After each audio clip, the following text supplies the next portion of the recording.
Yes family, welcome back to the channel and welcome back to another fire jump rope tutorial. Today I'm going to be teaching you how to spin or rotate your skipping ropes correctly, okay? Now, a lot of beginners out there get this wrong and it seems like a very basic, simple beginner video title, but trust me, it's very important that you guys get this done correctly, okay? Because there's about 3 or 4 different ways that people try to spin a skipping rope and they always seem to get it wrong.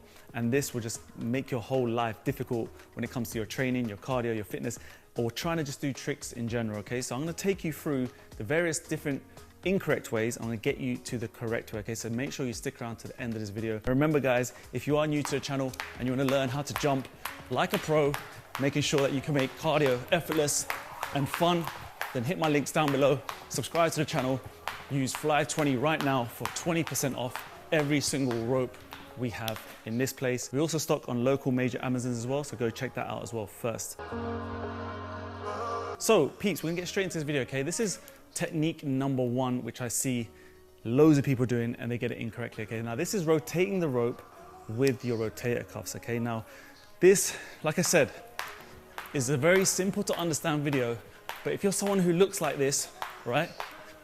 This is gonna be incorrect every single time, okay? Now if you're spinning the rope and you feel it being rotated from the rotator cuffs, which is up here by your shoulders, and you can feel it turn in here, you're never gonna just generate speed, you're never gonna be able to do the tricks correctly because, God, even I find it difficult.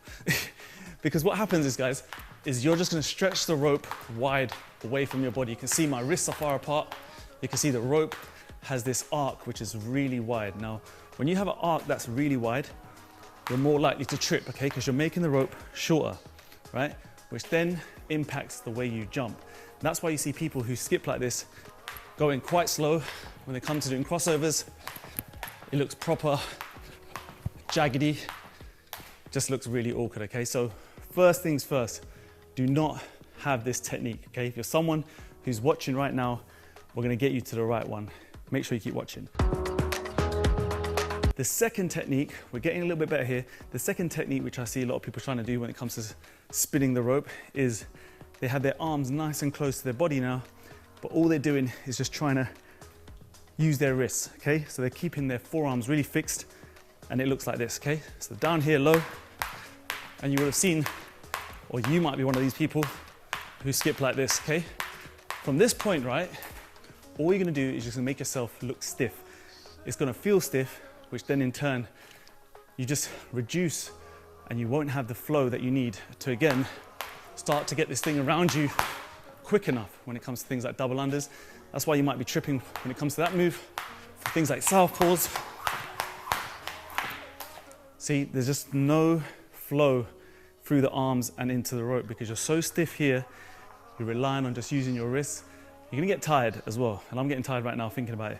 But if you do it like this, we're gonna come away from this as well, because here, especially if you use things like heavy ropes, you're just gonna be creating a lot of strain on the wrist as well. So if you're someone who feels this, incorrect, okay? You're getting better with it if you're keeping your arms nice and close to your body, but we don't want this feel. The third one is the one that I call the slappy magoo.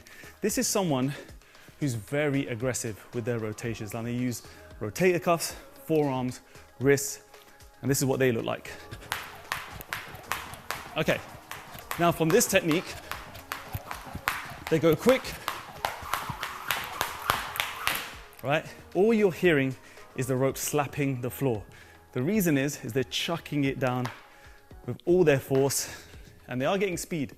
But what they're doing is this motion, almost like someone who's going for a skiing mission down the slopes. They're just dragging the floor, well, dragging the rope on the floor, slapping their hands. And if you're someone that does this, not only can you get tired really quickly like I am definitely right now, again, you're just using just too much energy for something that needs to be a lot more looser, flow a bit more easier. So this is now the right technique, in my opinion. Now, there is no one right way, but the reason why I'm showing you this way, guys, is because this is a way that you can kind of modify in your own way to get comfortable when it comes to skipping. Because this is the way that a rope wants to be rotated, all right? Now, I know this because I've been doing this for a long time. And when I feel the rope It's because it's easier to feel it with this technique. And you want to feel the rope. You want to know exactly where it is on the revolution so that you can time your jumps and you can flow better with it. So this is what you're going to feel now. Is if you're someone who's out here, rotator cuff, someone who's slappy magoos it, or someone who's just stiff-wristed, I want you just to feel a bit more loose, okay?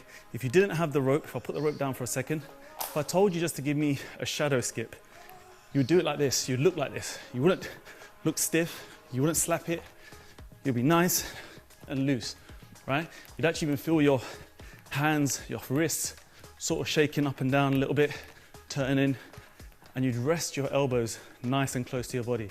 And this, if you do this drill without the rope, this is how the feeling should be when you have the rope. The thing is, people forget or they don't realize how to generate the speed, and that does come from the wrists, but you got to do it the right way. So here we go. To explain this correctly, when you grip your ropes, okay, I talk about this all the time, you want a very loose grip, super loose, as if someone could just take it out of your hands, right? That loose, but it's not going to slip out, okay? The second thing is when you feel the rotation, you want to feel like you move your wrist with the rope. So this is quite a difficult thing to explain, but what I'm feeling here as I move this rope is, one, the arc that I generate is quite close to my body, so we don't have this wide angle. So when the arms come in, this will generate a narrow arc. But the main thing is how I position my thumbs. The thumbs being on top of the handle, I'm feeling a gentle push down with the thumbs at the correct time. And that is the main key point from this whole video, is you need to know when this thumb needs to be activated, because it doesn't just kind of go rapid, doesn't go quick, but what happens is the energy transfers from your forearm into the thumb, and it's just a gentle push to keep the speed up. So what I'm feeling, just as a guideline, is the wrists on forearms moving slightly like this, but then also the key thing is that I'm actually feeling like my thumbs, when they push down, I actually feel like I'm almost pushing the handles together, like close together, which keeps that narrow arc. So it feels like I'm pushing the thumbs down and slightly facing each other, as if I'm facing my thumbs together. So if you get a chance to sort of get skipping soon, you're gonna feel like we're not out here where the thumbs are facing horizontal. We're gonna feel like the thumbs are facing forward. And if anything, just a gentle little nudge to actually feel like they're moving closer together, as if we're pushing the rope in front of us and down, and then we're bringing the rope closer by pointing the thumbs slightly together. So, loose grip, and we're going to rotate the handle with the rope. Now this is really important, because if someone slaps the rope hard, right, they're not clipping the floor, they're likely to break their ropes. They're likely to smash the rope on the floor. The rope drags along the floor, creates a lot of friction by the handle, snap, boom. If you're someone who snaps ropes, this is the kind of bad technique we want to get away from.